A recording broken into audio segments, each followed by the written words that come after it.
Assalamualaikum warahmatullahi wabarakatuh. Saya Muhammad Rafi Hosi dari Universitas TITER, Prodi Peternakan, NPM 2320701066. Di sini saya sedang membuat penugasan mengenai efek tanin terhadap peningkatan pencernaan nutrisi dan efisiensi pakan pada ruminansia. Kali ini tugas dari matkul nutrisi ternak dasar.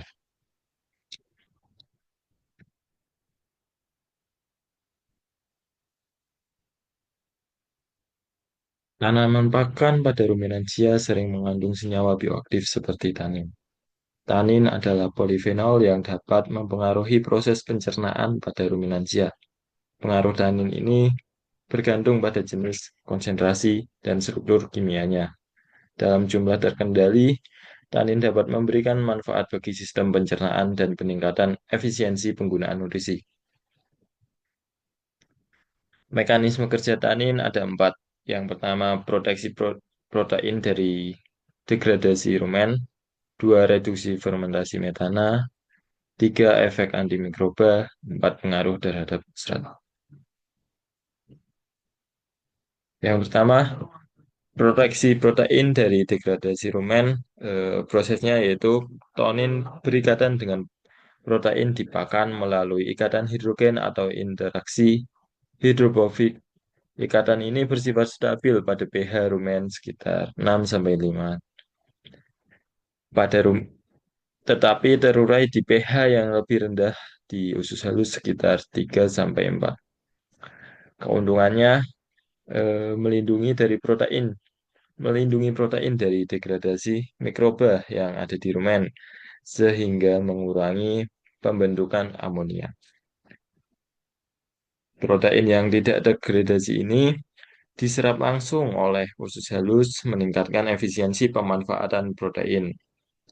Contoh praktisnya yaitu penggunaan daun tanaman seperti akasia yang mengandung tanin dapat meningkatkan retensi nitrogen dalam tubuh ternak. Poin pentingnya, kompleks. Tanin protein tidak mengurangi ketersediaan protein jika diterapkan pada konsentrasi yang sesuai. 2-4% bahan kering. Dua, reduksi fermentasi metan. Proses fisiologisnya, tanin menghambat pertumbuhan mikroba metagonik atau penghasil metan di rumen dan mengurangi aktivitas enzim terutama yang berkontribusi pada produksi metana.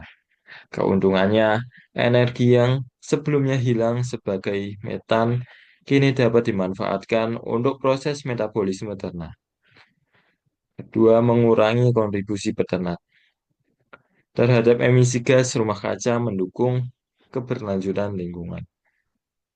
Data pendukungnya, penelitian menunjukkan bahwa tanin dapat mengurangi emisi metan hingga 20-30% tergantung dalam konsentrasi dan jenis tanin yang digunakan. Poin pentingnya, efek penggunaan metan lebih signifikan pada pakan yang mengandung serat tinggi. Nomor tiga, efek antimikroba. Proses fisiologisnya, tanin memiliki kemampuan untuk menggunakan membran sel mikroba patogen, mengurangi kemampuan mikroba untuk tumbuh dan berkembang biak.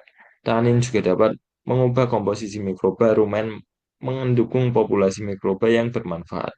Keuntungannya, mencegah infeksi yang disebabkan oleh mikroba patogen seperti Coliseum dan E. coli, mendukung fermentasi yang lebih stabil dan dalam rumen. Penerapannya, penambahan ekstrak tanin dari tanaman lokal dapat digunakan sebagai feed aditif alami untuk mendukung kesehatan rumen. Poin pentingnya, efek antimikroba pada tanin dapat menjadi alat biosecurity tambahan dalam sistem rumen. 4. Pengaruh terhadap serat. Proses fisiologisnya, tanin dapat konsentrasi moderat tidak menghambat mikroba selulotik atau mikroba pencerna serat. Sebaliknya, tanin dapat meningkatkan fermentasi serat dengan mengurangi kompetisi mikroba untuk substrat lainnya. Keuntungannya serat kasar lebih optimal diubah menjadi asam lemak volatile VFA yang merupakan sumber energi utama bagi ruminansia. Data pendukungnya pakan dengan kandungan tanin moderat telah terbukti meningkatkan produksi VFA sebesar 10-15% dibandingkan pakan tanpa tanin.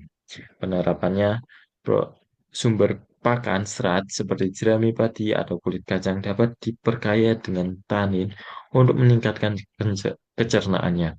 Poin pentingnya, dosis tanin harus diperhatikan karena konsentrasi yang terlalu tinggi 6 lebih dari 6% bahan kering dapat menurunkan aktivitas mikroba selulitik.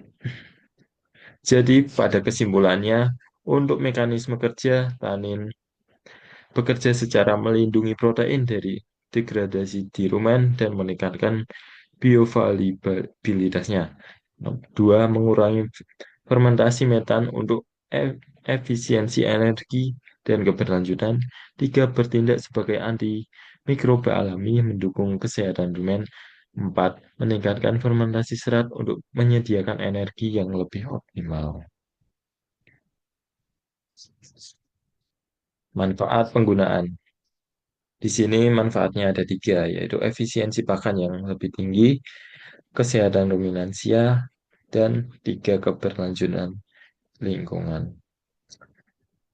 Yang dimaksud adalah efisiensi pakan yang lebih tinggi, dalam artian mekanismenya dengan melindungi protein dari degradasi rumen yang dijelaskan tadi, dapat meningkatkan fermentasi serat tanin, membantu meningkatkan pemanfaatan nutrisi dari pakan.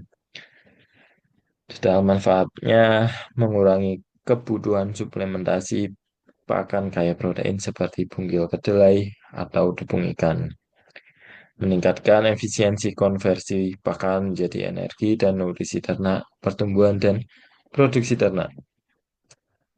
Dua, kesehatan ruminansia yang lebih baik. Mekanismenya, tanin mencegah fermentasi protein yang berlebih di rumen, mengurangi pembentukan gas amonia yang dapat menyebabkan asidosis atau gangguan metabolis lainnya. Manfaatnya mengurangi resiko gangguan pencernaan seperti BOLT atau kembung yang sering terjadi pada pakan hijauan dengan kadar protein tinggi.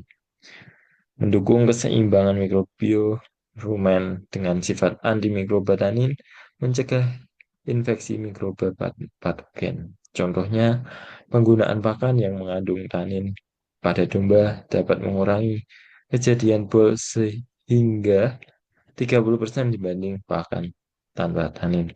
Tiga, keberlanjutan lingkungan. Mekanismenya dengan mengurangi produksi metan di rumen, tanin menurunkan emisi gas rumah kaca dari peternakan. Detailnya, setiap 1% penggunaan metan setara dengan menyimpan energi tambahan sebesar 5,5 mikrojoule per ekor per hari yang dapat digunakan untuk pertumbuhan atau produksi susu, mendukung program mitigasi perubahan iklim dengan mengurangi jejak karbon industri peternakan. Oke.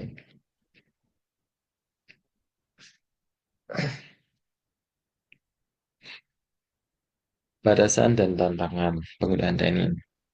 Yang pertama, konsentrasi tanin yang terlalu tinggi dapat menghambat pencernaan serat atau protein, menyebabkan penurunan performa ternak. Dua, pemilihan sumber tanin dan dosis yang tepat menjadi kunci keberhasilan penerapannya. Aplikasi di lapangan yang pertama untuk mencari sumber tanin, kita dapat dari dedaunan seperti akasia, sengon, salak, dan teh. Pengolahannya, perlakuan seperti silase atau pengeringan dapat mengoptimalkan ketersediaan tanin di dalam pakan. Dosis idealnya, konsentrasi tanin sekitar 2-4% dari total bahan pakan kering memberikan efek positif pada efisiensi bahkan tanpa menurunkan performa ternak. Kesimpulannya, pemanfaatan tanin secara terkendali pada ruminansia dapat meningkatkan pencernaan nutrisi dan efisiensi pakan, mendukung keberlanjutan peternakan. Baik, itu saja yang dapat saya presentasikan kali ini. Mohon maaf ketika ada informasi yang kurang saya sampaikan. Wassalamualaikum warahmatullahi wabarakatuh.